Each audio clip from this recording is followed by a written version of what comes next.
से जो है रिएक्शन सामने आ चुका है, वो हम एक बार दर्शकों को सुनवा देते हैं। साबका चीफ मिनिस्टर और जम्मू कश्मीर का डिप्टी चीफ मिनिस्टर और एडवाइजर वहाँ पे जिस फंक्शन में हो, और वहाँ पे अगर एक आदमी अंदर गन लेके जा रहा है तो वहाँ से आप अंदाजा लगा सकते हैं कि वहाँ सिक्योरिटी का बंदोबस्त कितना था। लेकिन फिर भी आप एडवाइजर साहब पीछे वाली गाड़ी है,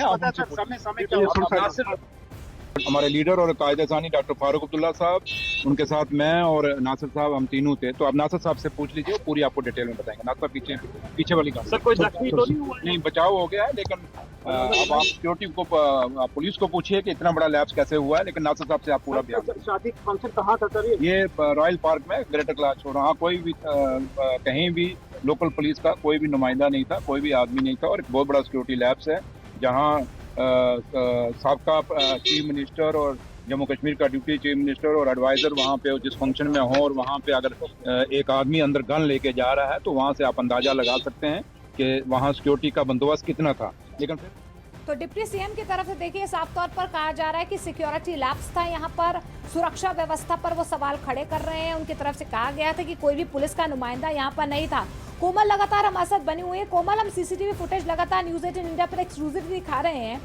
कोमल, क्योंकि यहाँ पर सीधे तौर पर डिप्टी सीएम की तरफ से, सुरेंद्र चौधरी की तरफ से सिक्योरिटी लैब्स को लेकर, सुरक्षा व्यवस्था को लेकर सवाल खड़े किए गए हैं। लेकिन एक बार हम देखिए, आपको अगर सर्कल में, आप राउंड सर्कल में देख पा रहे हैं इन तस्वीरों में, वो जो शख्स है जिसने गोली चलाई है उसे किस तरीके से यहाँ पर भीड़ ने पकड़ा, और उसके बाद क्योंकि जैसे ही इसने गोली चलाई वो भागने की कोशिश कर रहा था। हालांकि देखिए उसे हिरासत में भी ले लिया गया है। लगातार इससे पूछताछ की जा रही है कि आखिर इसकी क्या प्लानिंग थी, किसे टारगेट करना था, किस मंशा से यहाँ पर आया था, क्या शादी में इन्वाइटेड था या किसी को ये जानता था, या सोची समझी रणनीति के तहत ये शादी में आया था। ये एक्सक्लूसिवली हम आपको सीसीटीवी फुटेज जो है उस शादी समारोह का दिखा रहे हैं। हालांकि ये खबर जरूर कोमल, हमारी जो सहयोगी, उन्होंने बताई कि पहले जो है परिवार वालों से फारूक अब्दुल्ला ने मुलाकात की और उसके बाद ये मेन हॉल में उसने एंट्री की है, जहां पर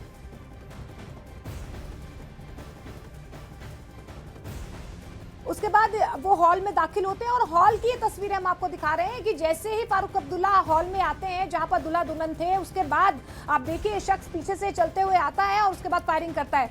अच्छा, जो एडवाइजर है उनकी तरफ से भी बयान सामने आया है, क्योंकि वो भी शादी समारोह में मौजूद थे। उनकी तरफ से क्या कुछ कहा गया है वो आपको सुनवाते हैं। पूरी जम्मू कश्मीर सरकार के डिप्टी चीफ मिनिस्टर शादी पे मौजूद थे, डॉक्टर साहब शादी पे मौजूद थे, पुलिस के किस तरह के बंदोबस्त वहाँ थे? अचानक उनको देखना पड़ेगा, उनको देखना पड़ेगा बंदोबस्त क्या था क्या नहीं था, वो उनको देखना पड़ेगा। It is too early to comment on it. हिरासत में ले लिया, अभी तो लिया, और उस शख्स ने ये भी क्लेम किया कि मैं पिछले 20 साल से इस फिराक में था। अभी तो शुरुआत है, तहकीकात पूरी पता चल जाएगी क्या था, फिराक में थे, उस मौके पे हुआ क्या हुआ, ये सब अभी ताबे हैं इन्वेस्टिगेशन के। क्या लगता है सर, डिटेल अभी इतना जल्दी सब कुछ कंक्लूजन पे जाना कोई जायज बात नहीं। अल्लाह का करम हो गया, ये बड़ी बात है। आप लोगों की दुआएं थी, ऊपर वाले ने करम किया, तो सब बचाव हो गया। किसी को कोई फारूक साहब कैसे? फारूक साहब बिल्कुल ठीक है, बिल्कुल अच्छे स्पिरिट में, बिल्कुल ठीक ठाक है, तंदुरुस्त है। तो अब आराम कर रहे हैं, इंशाल्लाह कल मिलेंगे। चलो। तो सीएम उमर अब्दुल्ला के सलाहकार को आप सुन रहे थे, एडवाइजर को आप सुन रहे थे। नासिर, उनकी तरफ से ये जरूर कहा गया है कि आरोपी को हिरासत में ले लिया गया है। फारूक अब्दुल्ला बिल्कुल सुरक्षित हैं, अपने घर पर मौजूद हैं।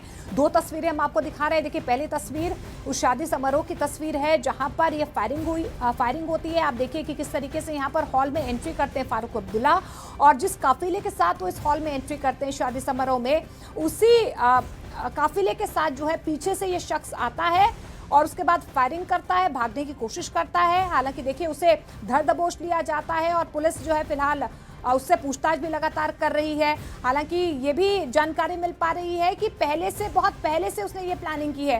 कोमल ज्यादा जानकारी के साथ हमारे साथ जुड़ रही है। कोमल, और क्या अपडेट फिलहाल निकल कर आ रहा है? क्या प्लानिंग थी, किस मंशा से इसने इस तरीके का कदम उठाया, और क्या ये भी खबर निकल कर आ रही है कि वो शराब पिए हुए था, शराब के नशे में उसने इस तरीके की हरकत की है? क्या अभी फिलहाल अपडेट? मोनिका, मैंने आपको, जब हम पहले बात कर रहे थे तो हमने जब खबर ब्रेक की थी, ये कहा था कि हो सकता है कि वो नशे की लत में हो, तो नशे की लत में भी होके उसने फायरिंग की होगी, लेकिन टेरर एंगल कोई नहीं है। तो आप देखिए कि ये एक व्यापारी है ये जम्मू के पुराने शहर का रहने वाला है और जिस तरीके से इत्मीनान से बिना किसी खौफ डर के, क्योंकि शराबी थी जो उसको डरा नहीं रही है, जो पुलिस को बिल्कुल बिना किसी चिंता के वो सब कुछ बता रहा है कि मैं ऐसे गया था शादी में, मेरा ये नाम है, मेरे पिता का ये नाम है, सारी चीजें वो बता रहा है, अपने घर का एड्रेस पता सब दे रहा है। तो बैठा जिस तरीके से वीडियो में है और पूछताछ उससे चल रही है, तो उसे शायद इस बात का अंदाजा ही नहीं है, या फिर अंदाजा है और वो उन चीजों को सारी चीज छुपाना चाहता है कि शराब भी पी होगी, लेकिन ये तो मालूम होगा ना फायरिंग की है, उसकी जांच तो होना स्वाभाविक था कि उसकी कोई जांच करता अगर वो अंदर जा रहा है। तो शादी समारोह में इस तरह की पार्टीज में होता है, लेकिन क्या वो हथियार के साथ अंदर आया, क्या उसकी जांच हुई, क्या इतनी सिक्योरिटी थी? तो पूछा, जिस तरीके से डिप्टी सीएम ने कहा कि सिक्योरिटी लैप्स है, हालांकि पुलिस अधिकारी जो सीनियर पुलिस अधिकारी है वो सारे वहां पर मौजूद हैं और उससे बात कर रहे हैं और बात करके वो जानने की कोशिश कर रहे हैं कि इस शख्स ने क्यों इतने बड़े नेता पर फायरिंग की, क्योंकि ये पहली बार नहीं है कि फारूक अब्दुल्ला किसी शादी समारोह में गए हैं। वो अक्सर अपने लोगों के बीच में रहते हैं, अक्सर वो बिना खौफ बिना सिक्योरिटी के भी नाचते घूमते हैं और अपने लोगों से मिलते हैं, लेकिन ऐसा पहली बार हुआ है कि एक शादी समारोह में बिल्कुल नजदीक जाकर उनके ऊपर फायरिंग हुई है। वो बच तो गए हैं, लेकिन एक बहुत बड़ा सवालिया निशान है कि वो शख्स कौन है, क्या शख्स को किसी ने भेजा था? शख्स का कभी किसी ने नाम नहीं सुना, क्योंकि वो एक व्यापारी है शहर का रहने वाला, कोई टेरर एंगल या किसी क्रिमिनल नजर से देखा जाए तो उसका कोई लिंक किसी क्रिमिनल के साथ नहीं है। तो फिर उसने क्यों फायरिंग की, क्या मंशा थी? क्या उसको वहां पर किसी और को टारगेट करना था और शराब पी थी और जब फारूक अब्दुल्ला का काफिला देखा तो उस पर फायरिंग कर दी? क्या डिप्टी सीएम पर फायरिंग करनी थी और फारूक अब्दुल्ला की बगल में गोली होकर छूकर वहां से निकल गई? तो ये सारी चीजें जो है जांच का विषय है और पुलिस के 5 से 6 सीनियर अधिकारी जो है इस समय वो थाने में मौजूद हैं और उसको ग्रेटर क्लास चौकी के बाद गांधीनगर थाने ले जाया गया है। वहां से लगातार उससे पूछताछ हो रही है, एसपी साउथ उससे पूछताछ कर रहे हैं, डीआईजी एसएसपी जम्मू और सारे जो बड़े अधिकारी हैं वो वहां पर बैठकर उनसे पूछताछ कर रहे हैं। लगातार वो संपर्क में है बाकी एजेंसीज के साथ भी कि क्या ये शख्स आया तो क्या किसी ने जांच नहीं की थी, वो कैसे हथियार के साथ अंदर पहुंचा। अब सवाल यहाँ पर ये है कि उस शख्स के पास लाइसेंस्ड गन हो सकती है, लेकिन अगर लाइसेंस गन भी है तो क्या इस तरीके से ले जाना, इतनी जहां पर सिक्योरिटी बाहर खड़ी रहेगी और वीआईपी मूवमेंट है, तो क्या वो ले जाने की उसको परमिशन है कि वो जा सकता है? जांच ही इसीलिए होती है, चेकिंग ही हर शख्स की वीआईपी शादियों में इसलिए की जाती है कि उनकी सुरक्षा का पूरा ध्यान रखा जाए। तो ऐसे में कौन सी ऐसी चूक हुई कि वो शख्स बिल्कुल फारूक अब्दुल्ला के काफिले के साथ अंदर गया और जैसे ही वो फारूक अब्दुल्ला की बगल में पहुंचा उसने फायरिंग कर दी और जैसे फायरिंग की खुद को बचा नहीं पाया। एज के हिसाब से भी देखो कि भागने में सफल नहीं हुआ, शराबी पी थी तो क्या उस वजह से वो भाग नहीं सका? तो क्या ये मुख्य कारण थे कि क्यों उसने ये सब इतना बड़ा कदम उठाया है? ये सारी जांच का विषय है और जैसे जैसे पूछताछ में वो बताता जाएगा हम आपके साथ सारी बातें साझा करेंगे, क्योंकि बहुत बड़ी चिंता और जांच का विषय है। चिंता ये कि फारूक अब्दुल्ला को शादी में टारगेट बनाया गया और ये कि अगर सारे सीनियर अधिकारियों से पूछताछ कर रहे हैं तो कितनी जल्दी ये बातें निकलकर सामने आ सकती हैं कि वो शख्स कौन है और उस शख्स ने क्यों इतने बड़े इंसिडेंट को अंजाम देने की कोशिश की है, बिल्कुल बगल में पहुंचा है, कैसे पहुंचा है, क्या किसी ने सपोर्ट किया है अंदर उसको भेजने में? अगर वो शादी में इनवाइटेड नहीं था तो वो अंदर कैसे पहुंचा? ये सारी जो बातें हैं मोनिका, ये बहुत बड़ी जांच का विषय है और जैसे जैसे जांच आगे बढ़ती जाएगी हम आपके साथ जरूर साझा करेंगे।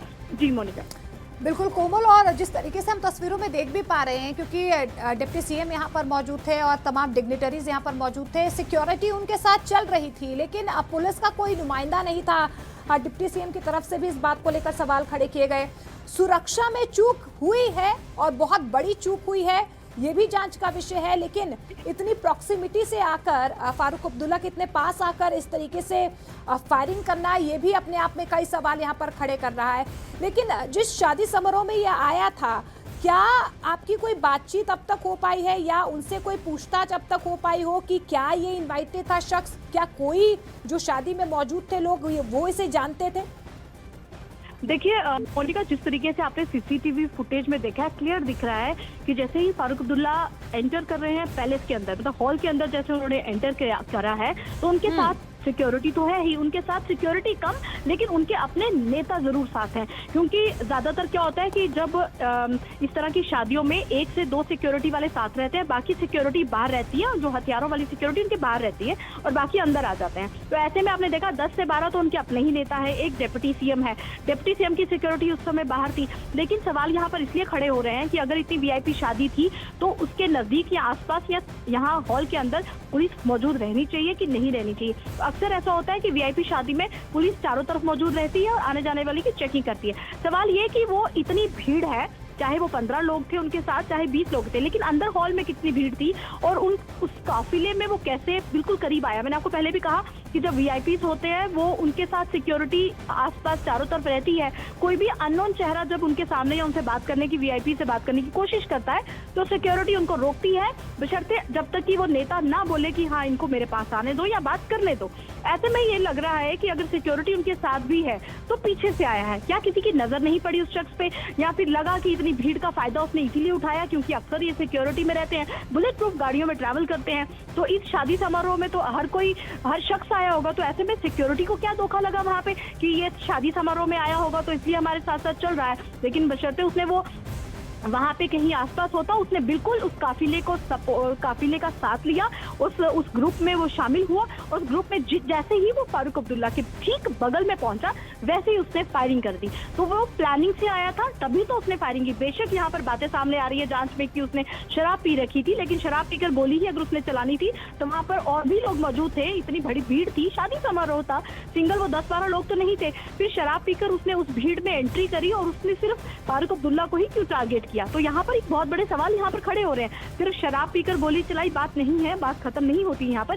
बात यहाँ पर ये होती है कि वहां पर भीड़ इतनी थी और वो जब काफिला उनका ही अंदर आता है तभी कमलजीत सिंह जम्वाल अंदर आकर सिर्फ फारूक अब्दुल्ला को ही क्यों टारगेट करता है, उसी पर उसने फायरिंग क्यों की। और सवाल ये भी है कि क्या उस वक्त कमलजीत सिंह के साथ और भी साथी थे या फिर वो अकेला इतनी बड़ी हिम्मत रख के कि मैंने फारूक अब्दुल्ला पर ही गोली चलानी, अकेला आया होगा। तो इसीलिए वहां पर हाथापाई भी हुई, उससे पूछताछ पहले लोगों ने ही की, भीड़ ने भी मारा और नेताओं ने, जो एनसी के नेता है उन्होंने भी उनको पीटा और बाकी के लोगों और पूछा कि क्या तुम यहाँ पर अगर फायरिंग की तुम्हारे साथ और शख्स है। जब पुलिस ने पकड़ा तो कमलजीत सिंह जम्वाल को ही हिरासत में लिया है, उसी से पूछताछ हो रही है। अभी तक वहां पर और लोग उसके साथ थे नहीं थे, जाहिर सी बात है इतनी बड़ी शादी समारोह था तो हो सकता है आसपास होंगे और भाग गए होंगे। तो ये अब कमलजीत सिंह ही एक एक करके खुलासे करेगा कि वो वहां पर अकेला आया था या फिर उसको इन्वाइट किया गया था, नहीं किया गया था। अगर उसने शराब पी थी तो सिर्फ फारूक अब्दुल्ला को ही क्यों टारगेट किया और गन लेकर वो अंदर सबसे क्यों बड़ा आया? सवाल तो यही है कि पूर्व मुख्यमंत्री हैं, Z+ सिक्योरिटी, NSG कमांडोज उनके साथ रहते हैं और फिर भी इतने बड़े सुरक्षा घेरे को भेद कर जो है ये शख्स देखिए कितने नजदीकी से फारूक अब्दुल्ला पर टारगेट करता है और सीधे देखिए आप बेखौफ होकर फायरिंग करता है। अब आप देखिए ये कितनी बड़ी चूक है सुरक्षा में। बिल्कुल चूक है, क्योंकि जितनी उनके पास अपनी सिक्योरिटी है फारूक अब्दुल्ला की, उनको अगर वहां पर पुलिस वाले नहीं भी मौजूद है तो कोई बड़ी बात नहीं है। लेकिन क्योंकि शादी समारोह में पुलिस नहीं रहती है, हाँ अगर वीआईपी मूवमेंट होती है तो पुलिस वालों को भी ये मैसेज होता है, सीआईडी को भी मैसेज होता है कि वहां पर वीआईपी मूवमेंट है, वो बाहर अपनी एक पीसीआर की गाड़ी उसमें 5-6 शख्स पुलिस वालों के लगा के रखते हैं। लेकिन वो कांस्टेबल रैंक के जो पुलिस वाले होते हैं उनको पता होता है कि हमारी ड्यूटी है। लेकिन जितनी सिक्योरिटी फारूक अब्दुल्ला या डिप्टी सीएम की खुद की सिक्योरिटी है, खुद की Z+ सिक्योरिटी उनके साथ रहती है, उससे बड़ी सिक्योरिटी कोई हो नहीं सकती। मोनिका, हम भी जब कई बार जल्द की कोशिश करते हैं, हमें भी वो सिक्योरिटी आगे रोक लेती है जब तक कि वो खुद ना कहे कि हाँ इनको आने दो, या किसी जर्नलिस्ट को आगे आने दो। तो आप समझ